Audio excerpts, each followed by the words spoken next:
সন্ধ্যা হলেই বসে যেত জমজমাট জলসার আসর। আর এই জলসায় বেজে উঠত নর্তকীর ঘুঙুরের আওয়াজ। মুর্শিদাবাদ চিনে না এমন ব্যক্তি খুব কমই আছে, কিন্তু মুর্শিদাবাদের এমন একটি জায়গা আছে যেখানে সন্ধ্যা হলেই বসে যেত জমজমাট জলসার আসর। আর এই জলসার আসর জমাতে ছুটে আসতো ধনাঢ্যন ব্যবসায়ী থেকে নবাব রাও পর্যন্ত। আর সেই বিখ্যাত জায়গাটি হচ্ছে মুর্শিদাবাদের কাঠগোলা বাগান। ওই কাঠগোলা বাগানের আসর জমাতে ছুটে আসতো বোম্বাই থেকে, যার বর্তমান নাম এখন মুম্বাই, নর্তকী মুন্নি বাই।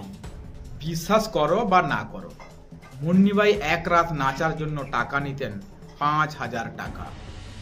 আর 5,000 টাকা মানেই ছিল, মনে হতো যেন পুরো শহরটা তার নাচের দিকে তাকিয়ে আছে। এটা শুধু একটা জায়গা ছিল না, এটা ছিল মুর্শিদাবাদের রঙিন রাতের আসল নাম। যে রাতে আলো জ্বলতো আর ঘুঙুর বাজতো আর মানুষ হাঁ করে তাকিয়ে থাকতো সেই মুহূর্তটার দিকে। আজও নাম শুনলে কৌতূহল জাগে, কেমন ছিল সেই রঙিন রাতগুলি।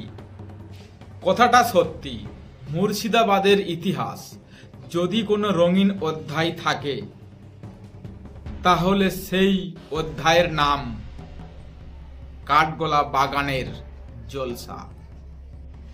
আপনার যদি ভিডিওটা ভালো লেগে থাকে তাহলে চ্যানেলটা সাবস্ক্রাইব করবেন, পাশে থাকা বেল আইকনটা প্রেস করতে ভুলবেন না, আর হ্যাঁ, লাইক এবং শেয়ার করবেন। আর এই ভিডিওর সম্পূর্ণ ভিডিও রয়েছে, আপনারা দেখে নিতে পারেন প্রগতি বাংলা ইউটিউব চ্যানেলে। আমার লং ভিডিও ছাড়া আছে, আপনারা দেখবেন এই সম্পর্কে পুরো ঘটনাটা দেয়া রয়েছে। সবাইকে অসংখ্য ধন্যবাদ, দেখা হবে নেক্সট ভিডিওতে।